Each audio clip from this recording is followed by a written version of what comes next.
do you ever hear people who tell you like, I just knew I was going to be rich? Hmm.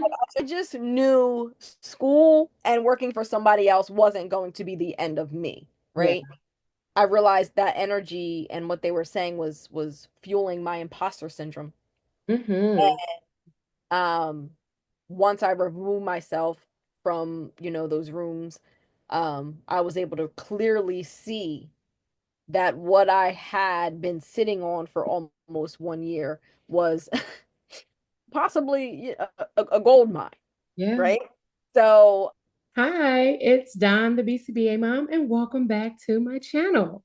Today, you are in for a treat. So, stop what you're doing, lean in, because we are talking to one of my favorite BCBAs because she does ABA her way. So, this is why you're going to want to listen to this. She is a board certified powerhouse, Quintara Tucker, AKA the mystical analyst. She is a LBA, a licensed behavior analyst, an international behavior analyst, a learning behavior specialist. And I had to look up what that was today. So she has all of the letters. On top of that, she is also a doctoral learner. But wait, there's more. Quintera is also a dynamic speaker. She is the CEO of QB Consulting. She's a school BCBA. She's an author. She's a mentor to first generation individuals of color. And whether it's from clinics to classroom to content that just hits, she is raising the standard of what ABA should look like. And I'm so excited to have her on. She's just not here to teach ABA. She is here to shake the table. Okay. We're about to shake the table. Welcome, Quintara Tucker. thank you so much, Dom, for having me. Yes, thank you for being here. So this is not our first time meeting. Oh, I'm just gonna like roll a little video clip of a panel that we did together. We met at Weeba, and Quintero reached out to me on Instagram and said, "We need to do a panel of Black women in ABA at this Weeba." She had a whole plan. Like she had like us on a 6 month, like this is our tour. This is what we're gonna do. This is where we're going. I'm like, you better get girls together. Turned out to be a wonderful panel, and I think it's still going on. You guys are still disseminating in that way, and that was our first interaction. I mean, our first real interaction. But I have been following her on Instagram for quite some time now because I'm a content creator and I recognize great content when I see it, especially from a behavior analytic perspective, because not everybody can disseminate in that way, right? Not in the non-traditional way. So I'm sure you're writing research articles while creating reels, while creating like funny videos, while doing like Dan the Light, like all of these things, but tying them into ABA. And I love the ones when you're at the school with the walkie-talkie and you're like, all right, we're like, I love the ones at the school. So because of that, let's get started. What does a day in the life of a typical school BCBA look like, and how does that differ from a day in the life at QB Consulting? yeah, sure. So I think a day in the life of a school-based BCBA is going to vary Right. based on one, your state, right? There's a lot of differences. It's going to be based on your school, the means that your school has, right? And it's going to be based on whether or not you are contracted into the school, like as an independent business owner, or if you are working for a company who then has a contract with that school, and the school pays the company, and then the company pays you, right? For my primarily, I guess, my school-based work, currently I am the latter. So I work for a company who, contracts out with the school district, and that's what I am doing. I am just so thankful though and blessed to be in a district, one that I live in. So I live in the same town that I work in, but the individuals that I work with are absolutely amazing, and you don't always get that when you're contracted out, right? Yes, yes. Uh, You could also, working in a school setting, you could also be a district BCBA, meaning a district employee. So you're, a 10-month employee, you have district benefits, you're part of the union, etc. Okay. So there are many different avenues that you can go in if you are interested in that school-based work. But again, for me, it looks like showing up at my contracted times, right? Or days, because I'm only part-time now. Um, I love a good part-time love a contract. good, I love me a good part-time. Yes, there's nothing like, I mean, I could do 2 to 3 days. Like, does that work for you? That's what Yes. we need. But for right now, it looks like going into the school district 3 days a week. I'm there all day. I have 7 RBT staff that I supervise. They're working, 1-to-1 or 2-to-1, or they're in the front lines, Yeah. right? With the individuals, with the students. I'm overseeing plans, I'm writing plans, I'm conducting assessments, I'm collaborating with teachers, I'm meeting with parents, I'm collaborating with the child study team, so the school psychologist, social worker, case manager. Um, it looks a lot like consulting, so like going in, discussing, observing. But for me, and again, because I am so lucky to be in a school district where I feel so comfortable and where I'm treated so well, it's more of I'm family, Yeah. right? So I'm able to go in and out of the classroom, say hello to the kids. Today, for example, we had like a fundraising run. Yeah. I ran 2 miles, right, with the kids. Yeah. So sometimes it doesn't always look like sitting at a desk and writing reports, and you know what I mean? It doesn't always look like, putting out fires and managing behaviors, especially this time of year. We typically get that under control by April. Um, right? But it's just it's fun Yeah. and it's structured. Structure is a key word. I love that. I love a BCBA job that is also fun. And I've worked in the school before as well, and I was actually the first one that you explained. I brought my company into the school, and I was the contractor, and they had never had a BCBA before, so I was Mhm. the first one. And I think maybe 4 years later, 5 years later, it would have been a lot easier. But someone coming into the team for the first time, I got a lot of resistance. Yep. And a lot of it was just me explaining why we can't hold the children down or do.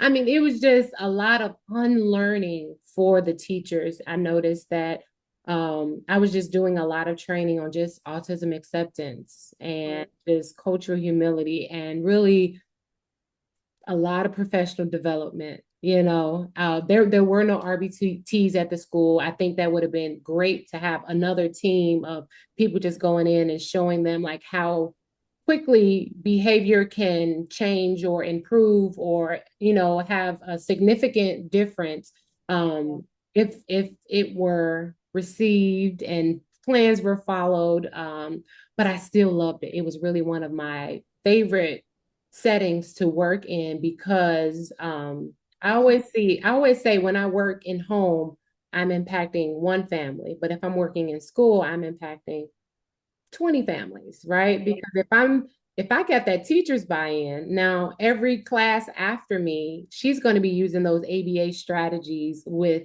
the next class and with then more families are impacted. So I always want to know like what do other school BCBAs do and how do they love their job? So what does a day look like in your consulting business and how did that come about? Yeah, so all right. Well, so we'll backtrack a little bit. Right. Um, I've always been one like do you ever hear people who tell you like I just knew I was going to be rich? Mm-hmm. Like, I My just feel sister says that all the time. like Yeah. like I just feel like I was put on this earth to do something just a little bit extra. And I'm not sure, right? At the time, I wasn't sure what that was, but I just knew school and working for somebody else wasn't going to be the end of me, Yeah. right? So I started my consulting business. I believe it was in 2023. I was certified as a BCBA, first certified in 2021. So that's when I passed the exam. And actually needed to start the consulting business for, of course, legal tax purposes, right? I'm making money at the time that I need to track, and I need to make sure that everything logistically lines up. So, I got into speaking, public speaking almost immediately. I don't it's one of those things I honestly was born with. And, it's one of those talents where it's like, okay, this is your gift. Now you have to use it how it's going to benefit other people. So that's what I've chosen to do. And I started doing that like right off, immediately right as I became certified. So that's when I started my consulting business, just to have it in the back burner, just to have it a way for additional income to keep rolling in, for a rainy day. But what happened was I expanded my business and I really poured in all of my talents into it. So not only just like public speaking, but also mentorship, also supervision, also tutoring, also parent training or coaching, also now more recently school contracts that I have by myself. So this was something that started off to be so small because I was getting like, a little check here for doing this presentation or a little check there. So And now honorary, it's become my life. yes, yes. Like, and for you to know that it was going to Yeah. get bigger. So let me just get this Yes. LLC set in place. Let me get this business account set in place Yes. just in case, or for when it Yes. happens. Correct, correct. And that's just how my mind works. I've always been one to have multiple bank accounts as it is. This account is for this account is for that. That's just how my mind works. Yeah, So I knew I needed an LLC and I knew one day I was going to do something with it. I just did not expect to ultimately come out of it with two separate brands, right? Because, the mystical analyst and what I do for that content creation, that's a whole totally different brand than my consulting, right? So a typical day in my consulting, right now I do my consulting primarily 2 days a week or in the early evenings, right? So I do supervision. I have supervisees who are studying to become certified, right, to pass the exam. I do tutoring, and I do a lot of presenting. So, a typical day looks like clients right after work, right? Probably until 9, 10 o'clock some days. But that's again, it's so fulfilling to me to know that I'm able to be something or someone to someone that I didn't have when I was in that position. yeah, yeah. I love that. And so I have a follow-up question because I want to know in that space, how do you fit in a doctoral program? Where does it fit in? Oh, you're funny. So it fits in. It fits in. I'm a BCBA and I'm a type A BCBA, so time management is my thing. Okay. Um, it's something that it just kind of happens. It's something that I just do. I'm able to time block and I'm able to get what it is that I need to get done. Um, the I guess I also understand how much weight all of the things on my plate hold, right? So I look at my priorities as I would my dinner plate. I always have to make sure I eat my protein first, right? So that's my that's that's exactly my program. Okay. Protein is my program. That comes first. That is the end goal. That's what we're working on right now. So I rearrange, I move things around, I block days where I'm like, I'm not doing anything else but homework or researching or working on my dissertation, right? Um, so that's something that I do often. And then I take a step back and I'm like, okay, well, what comes second this week? What comes, right? Because my program's not always going to come first all the time, Yeah. right? This week happened to be a very light week. So I'm able to pick up doing other things, right? Hence us even meeting and getting together, Yeah. right? So I'm able to just kind of maneuver it that way. I take it week by week. And when people say they take it day by day, I thought they were playing around. Yeah. That's now my life. Cliches we've heard growing up that I'm like, Yeah. oh, Yep. that's why they were saying that. That's actually Correct. no, I can absolutely relate because um I had to find space for all of the things that I'm doing. And sometimes what was the priority last week is not the priority this week. So I have a really big project coming up and I know it's going to take all of my creative juices, but I'm like, oh, but I want to post once a week. I want to do this. I have to go to my kids' taekwondo belt class, all of these things. So as a behavior analyst, we do have the ability to move things around based on our motivating operations. How can we contrive the environment to maybe multitask a little bit? And that's how I'm able to not drop any of the really important, the glass balls, as they say. Like if you're juggling all the, like you can drop the foam ones every now Yes. and then, but don't drop the glass balls because supervision is very important. I'm also a supervisor and I know that even when I want to kind of fade away on other things, I can't fade away on those individuals. Because you have all of these gifts in your head and in your mind, you don't just have to work on one at a time. You can give your gift, all of your gifts out at the same time. You just have to kind of manage it and prioritize it. So I like, Correct. yeah. And so it also says that you have created a staff training manual. Um, Yeah. when did this come about? What gap or what hole were you trying to fill when you created this staff training manual? And what were you training on? So before I became a BCBA and before I began even my coursework to become a BCBA, I was a paraprofessional in the public school.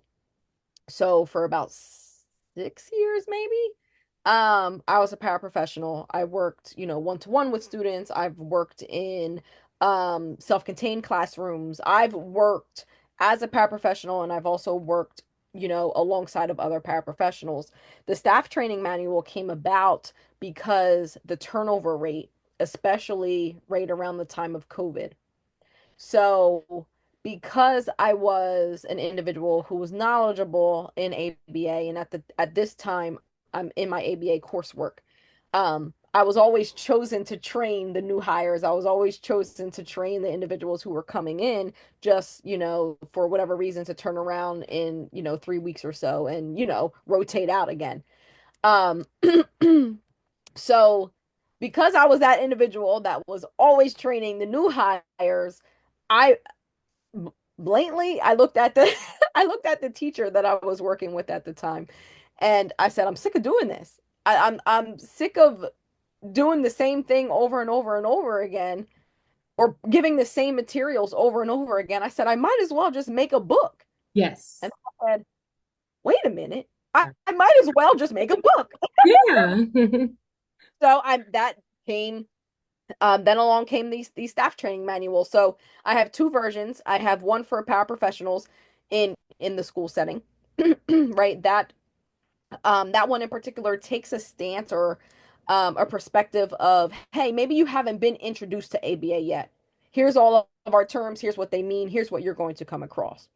And then I have one for BTs or RBTs um, who do have the language, but maybe lack or need, some guidance on like the soft skills and the other skills that it takes to work collaboratively in a public school. Yeah. So those are the two that I have. I see that being so beneficial because it now frees you up to create more training and to catch up on your behavior plans. And now they have something that they can come and reference when they have their meeting with you. And we're not starting from, all right, what is it? Correct. So no, Correct. I'm actually in the process of doing that right now. We are trying to do this learning and development program that I'm spearheading, and we're trying to get everyone trained in behavior analysis. And I'm like, there needs to be a corresponding workbook that Yeah. goes along with this because we need practice and ways to do application and just continuous contact with this information. And if you're not going out to purchase Cooper or going into a master's program, you may not even have access to some of these terms and the right definitions.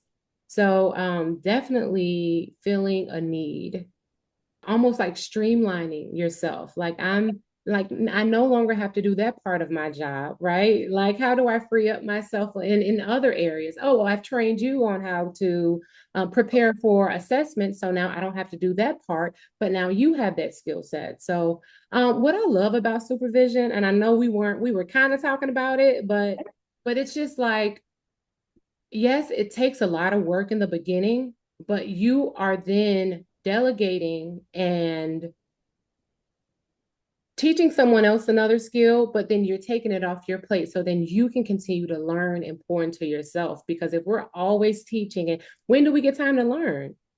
Correct. Sometimes I like to go to conferences. I've been to so many, and we talked about how you are a keynote speaker and how sometimes that can be a little taxing because sometimes I just want to come to a conference to learn Yeah, because I need to be filled and fed, and I'm always in like presenter mode. And afterwards, you want to talk and network and answer questions. So, yeah, I think we always should find ways to lose our job or lose certain parts of our job so that the other person has it. We can do something else. All the ideas, all the other gifts, we can kind of tap into that as well. I agree. So, you launched your own consulting business. What is one thing you wish you had told yourself before you started? That's a good one. Um, before starting my business, I wish that I was able to tell my younger self or I don't want to say like my past self, um, that it's going to be okay. So, full disclosure, I started my consulting business. I actually had my LLC for almost a year before I've announced it or did anything with it. So, I sat on it for a really long time, um, fearing failure or fearing, I don't know, being made fun of or I've been constantly told or you're in certain rooms that I look back on now and maybe I shouldn't even have been in. Um but people just talk about the negatives of all these things and how difficult it is and how it's this and how it's that. But um I realized that energy and what they were saying was fueling my imposter syndrome. Mm-hmm. um Once I removed myself from those rooms, I was able to clearly see that what I had been sitting on for almost 1 year was possibly a gold mine, Yeah. right? So I was like, all right, let me just try this, so from the LLC, I sat on the LLC for, like I said, I think it was like 9 months or something like that. Then I created an Instagram. But the Instagram that I created first to go along with my consulting business was not the mystical analyst. At first, I was QB Consulting 111. That's where I gained most of my following. Majority of my following came from that Instagram. I believe I didn't rebrand until I hit like 2,000 followers on Instagram. And then I remember Instagram and posting just feeling like a job. I remember feeling though as though I was stuck in this, oh, you got to be professional. You can't laugh, you can't have fun with social media. You better not post that. And then I was like, you know what? How I have separate everything else, I'm going to have separate entities and separate brands and separate platforms as well. So that's when I created my website for my consulting business, and then my Instagram, I became the mystical analyst. That. I love the way that we can pivot to meet the needs of our audience, but also meet our needs.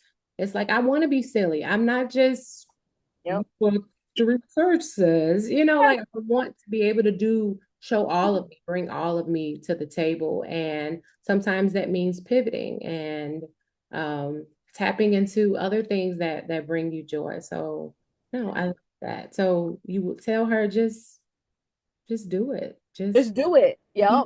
okay. Just And it's going to be what you make it. 100%. And we see that within our science. Like we see how behavior works, right? We see how reinforcement works. Yeah. Uh, we see how motivating operations work and reinforcement histories and contingencies work. So after I took a step back and really thought about that myself, it's like this business, this LLC is only going to be what I make it. Absolutely. So Absolutely. And that's I, what I I'll put in the work. realized, yeah, no, you're so right. I realized I was happy if I had one client or Hmm. 20 clients. If I Yep. wasn't taking any, like, because I noticed in the beginning you didn't mention anything about private insurance. Oh, And I also got out of that yeah. realm because my business is what I make it. Yeah. I want to pour all of my energy into public speaking, then that's what my business is. If I want to pour all of my energy into mentorship or supervision or parent training, or I haven't taken on tutoring because I'm like, I have 4 kids with homework. I'm okay with that. But it is what you make it. And you have to be able to be happy with whatever that looks like. Some people feel like I need to have a whole clinic full of individuals in order for me to be successful or happy. I'm so happy with where my business is and how much time I get to work on it versus how much time I have to do other things that I'm also committed to. Yes. Okay, before we end, I want us to play a little game. We've never done this before, so Okay. trying it out with everybody here. So this is called my word association relational frame theory game, right? Okay. You don't know about relational frame theory. We're not going to explain it here. I'm going to put a little definition right there, but it's basically I'm going to pull up a word and then we're going to either take turns or whoever goes first, and you're going to sing whatever song that comes to your mind Boy. about that word. And it just shows how we both have different learning histories, right? We both maybe come from different generations. You're from the East Coast. I'm from Yeah. the Midwest. So it's just interesting that our responses may not always be the same. Oh. So let's see how this goes.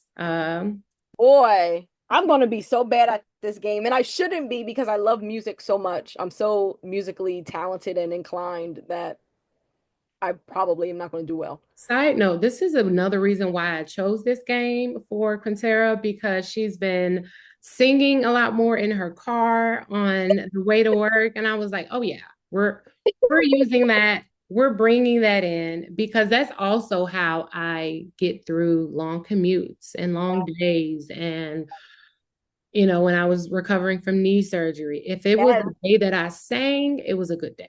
it was a good day. That's exactly what I say all the Yeah. time. And I'm not out here being Fantasia or anything.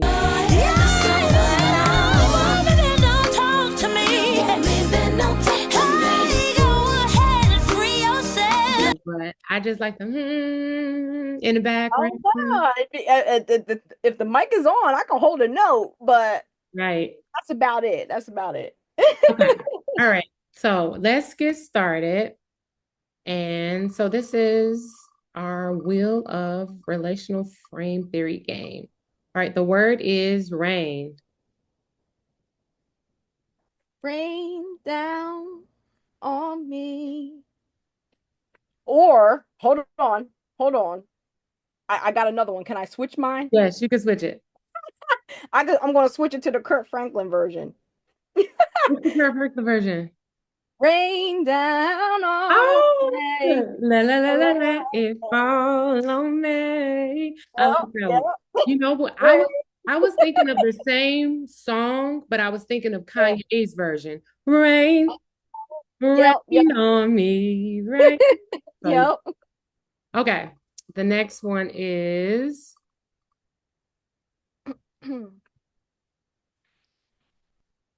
baby. Mm, am I timed? You're not timed. Baby, you said? Oh, so Ashanti. Baby, baby, baby, baby, baby. That's the one I was thinking of. Yeah. And this is also really important because as content creators, I'm like, what's a good song to go with Yeah. what I'm feeling in this video right now? So I'm always like, what song has this word in it? So we play this game anyway all day. Okay, let's do a couple more. We did that. Let's skip it. Okay. Let's remove it. Preference assessment without replacement.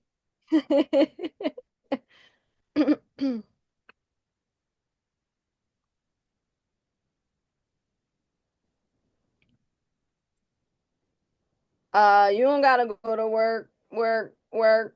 Who's that? Them girls. I mean, I'm gonna put in work. I was Yeah, thinking something like that. You could work work, from work, home. work, work, work, work, work. That's the main thing that comes to my mind all the time. It came to me second. It came to me while I was already singing. Yeah, you don't have to put in work. Yeah, that's another good one. That's a good one. Let's do one more. Okay, Oh, did I remove it? I did remove it.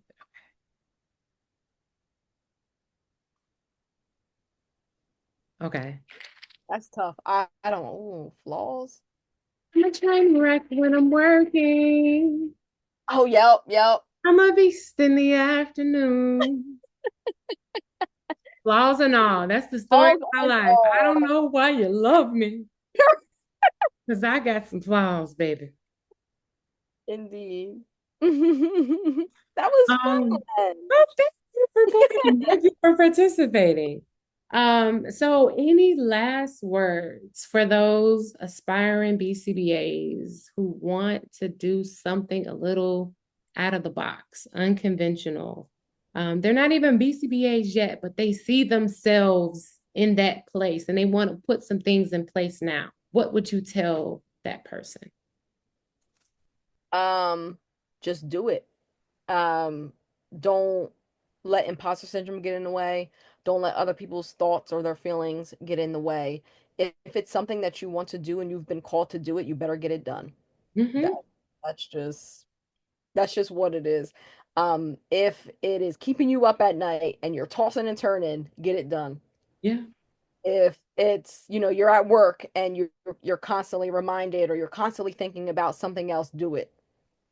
If you're driving home and you're constantly seeing, signs or like words or, clues to something that you've been thinking about, do it. Mm-hmm. I think a lot of our issue is in our field specifically is we don't do at all, which is pretty ironic because we always observe other people doing things. But we Yeah. we don't do. We don't do. And for whatever reason, when you get into this field, you're taught to think your job and your only job is to observe other people doing something or observe other people doing what it is that they want to do. Um, but it's about time that we start doing it. We start doing it for ourselves and we start doing what it is that we want to do. At the end of the day, like there's such a thing called free will. Like just try it. Yeah. Just Yeah. try. And one thing that was helpful to me is to always write things down because Yeah. I always get ideas, like you said, and it happens during those times when it's keeping you up at night. When you're driving, I have to put this in a voice memo right Yes. now and just write it down because when you go back and reflect in your notes, you're like, I did want to do that. I did. So you already written it down. It's like the behavior plan. You're not going to follow it until it's written first, and then you can execute it, and then you can get to the next day. It don't even have to be perfect. Everything that's in my notes right now is gibberish. But Gibberish. it was given to me. I had to write it down because I know the next step is for me to execute it, even if it's not ready yet, but it's going to get done. Going to get ready. You're going to get ready. Yeah. Yeah. Well, Oh, thank God. you again for joining us. We are going to drop all of your information in the description below. Okay. Where's the best place to find you? Where should we send all of the viewers who are like, yes, Instagram, the Instagram? mythical analyst. That's probably your easiest place to find me. From there, I have all of my links and my other contact information, my LinkedIn, my website. You could contact me in any of those kind of ways. Low response effort. You could just also just Google me. If you Quintara Tucker, everything I've double checked. I've been working with Google to change what's showing up. So everything that's showing up is you'll is a guaranteed way you're going to find me and contact me. I love that. The mystical analyst, Quintara Tucker, Google her. Like this video, share this video, guys. Everybody needs to hear all of the gems that were dropped in this video today. Don't forget to subscribe, and we'll see you on the next one. Bye. Bye, guys. Thank you. Thanks, Dom.